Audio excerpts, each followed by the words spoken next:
من الشیطان الرجیم بسم اللہ الرحمن الرحیم وقال ربکم ادعونی استجب لکم۔ آج کے درس قرآن میں نے دعا اور استغفار کا تھوڑا سا تذکرہ کرنا ہے۔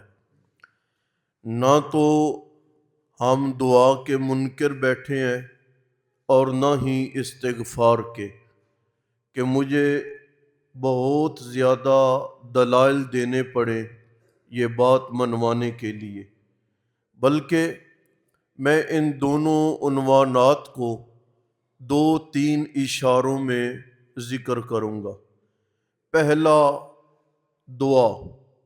دعا کے بارے میں رحمت کائنات صلی اللہ علیہ وسلم نے فرمایا کہ یہ جو دعا ہے نا، یہ عبادت کا مغز ہے، بلکہ آپ نے فرمایا کہ یہی اصل عبادت ہے۔ دعا یعنی اللہ تعالیٰ کی پکار کرنا۔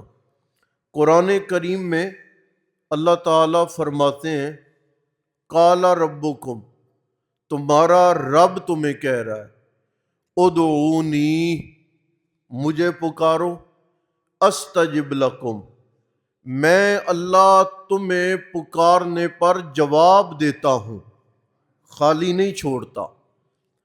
پروردگار عالم ہے، وہ کہہ رہا ہے استجب لکم کہ میں تمہاری پکار کو ضائع نہیں ہونے دیتا، رائے گاں نہیں ہونے دیتا۔ ایک بات کو سمجھے کہ ہم دعا کرتے ہیں، ہماری دعائیں قبول نہیں ہوتی، نہ ایسا ممکن ہی نہیں کہ رحمان و رحیم پروردگار کے سامنے اپیل کی جائے اور وہ قبول نہ کرے، بلکہ یہ جو دعا کی قبولیت ہے نا، اس کے انداز تھوڑے مختلف ہیں۔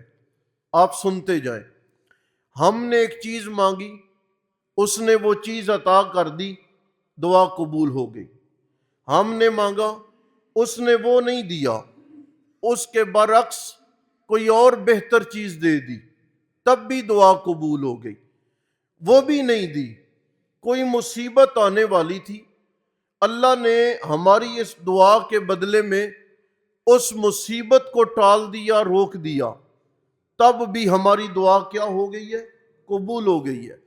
ظاہری طور پر کچھ بھی نہیں ہوا تو نبی پاک علیہ السلام نے فرمایا معاشر میں حساب و کتاب کے وقت بندہ دیکھے گا، وہ یہ پہاڑ جتنی نیکیاں لگی ہوئی ہیں میرے کھاتے میں، مولا میں نے تو یہ نہیں کی، یہ کون سی نیکیاں ہیں؟ اللہ فرمائیں گے میرا بندہ، وہ جو دعائیں تو کرتا رہا اور ظاہری طور پر تمہیں لگتا تھا کہ وہ تمہاری دعائیں قبول نہیں ہو رہی، میں اللہ نے تمہاری ان دعاؤں کو آخرت میں ذخیرہ کر دیا ہے، یہ ان دعاؤں کا ثواب ہے جو تمہیں نظر آ رہا ہے۔ آپ نے فرمایا بندہ کہے گا یا اللہ کاش میری دنیا میں ایک بھی نہ مانی جاتی اور ساری دعاؤں کا اجر یہاں پہ جمع ہو جاتا۔ میں دوسرا عنوان ذکر کروں، استغفار ہر وقت اپنی غفلتوں کو، اپنی خطاؤں کو اور اپنے گناہوں کو یاد کر کے اللہ تعالیٰ سے صلح کرتے رہنے کا نام ہے استغفار۔ استغفر اللہ، مولا میں تم سے معافی مانگ رہا ہوں، مولا میں تم سے معافی مانگ رہا ہوں۔ نبی پاک علیہ السلام معصوم ہے، جن کے ذمہ گناہ کوئی نہیں، اس کے باوجود بھی نبی پاک علیہ السلام فرمایا کہ میں دن میں 70 بار سے بھی زیادہ مرتبہ اللہ تعالیٰ کے سامنے استغفار کرتا ہوں، گناہ ہی کوئی نہیں، اس کے باوجود استغفار کا معمول ہے۔ قرآن نے استغفار کا ایک بڑا فائدہ بیان کیا، استغفروا ربکم، لوگو اپنے رب کے سامنے معافیاں مانگتے رہا کرو، توبوا الیہ، اللہ کی جانب رجوع کرتے رہا کرو، یرسل السماء، علیکم مدرارا، جیسے بارش برستی ہے نا تیز، میں اللہ تیز بارشوں کی طرح تمہارے اوپر رزق کے دروازے کھول دوں گا۔ یہ استغفار ہے جی۔ یرسل السماء علیکم مدرارا ویمددکم باموال، میں مال دوں گا تمہیں، میں تمہیں اولاد دوں گا، لیکن استغفار کرو کثرت کے ساتھ۔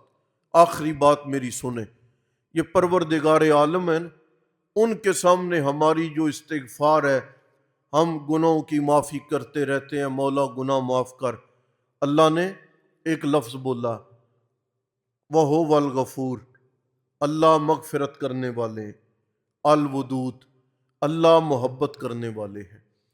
ایک آدمی نے غلطی کی ہے، پھر وہ ناراضگی بن گئی ہے، پھر اس نے معافی مانگی ہے، معافی دینے والے نے معاف کر دیا ہے، لیکن اس کے باوجود ایک نقطہ اختلاف دل میں باقی رہ جاتا ہے، موقع موقع پہ یاد آتا رہتا ہے کہ تو نے یہ کیا تھا، میں نے تمہیں معاف تو کر دیا، لیکن تو نے فلاں بڑی غلطی کی تھی، تو نے فلاں بڑی زیادتی کی تھی۔ اللہ فرماتے ہیں کائنات بلاتی نہیں ہے، بلکہ وہ نفرت کا ایک عنصر معاف کر دینے کے بعد بھی اپنے دل میں باقی رکھتی ہے، لیکن میں پروردگار ہوں، میرے سامنے بڑی نافرمانیاں کر کے آ جاؤ، الغفور، میں اللہ تمہاری غلطیوں کو معاف بھی کر دیتا ہوں، الودود، میں اللہ پہلے سے زیادہ تم سے محبت بھی کرتا ہوں، میں وہ اختلاف نہیں رکھتا کہ تو نے یہ کیا تھا۔ اس لیے رمضان میں بھی اور رمضان کے علاوہ بھی دعا یہ بھی اپنا معمول بنائیں اور مانگیں۔ ایک بڑی خوبصورت حدیث آ گئی ہے، 2 لفظ ہی سنیں۔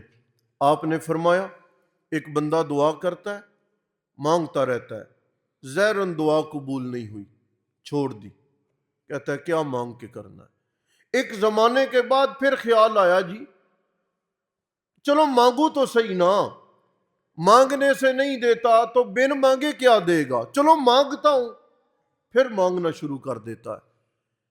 آزمائش ہوتی ہے، اللہ نہیں دے رہا ہے، کچھ عرصے کے بعد دوبارہ چھوڑ دیتا، پھر خیال آتا ہے یار دے نہ دے، در تو اسی کا ہے نا، میں مانگتا ہوں، مرضی آئے گی دے گا، نہیں مرضی آئی نہ دے گا، میں اپنی ڈیوٹی تو پوری کروں نا۔ آپ نے فرمایا وہ تیسری بار مانگنے لگ جاتا ہے۔ اللہ فرماتے ہیں فرشتوں، اس نے مانگا پھر چھوڑا، پھر اس نے مانگا، اس نے پھر چھوڑ دیا، پھر اس نے مانگا کہ دے نہ دے، مانگنا تو اسی سے ہے، ملائکہ گواہ بن جاؤ، اب تک جو اس نے مانگا، قیامت تک جب تک اس کی زندگی ہے، اس نے جو کچھ مانگنا ہے، میں اللہ نے ابھی سے اسے سب کچھ عطا فرما دیا۔ اس لیے استغفار اس کی کثرت کیا کرو، گناہ دھلتے رہتے ہیں، گناہ معاف ہوتے رہتے ہیں، اللہ سے بندے کی صلح و صفائی وہ قائم و دائم رہتی ہے۔ وما علینا الا البلاغ المبین۔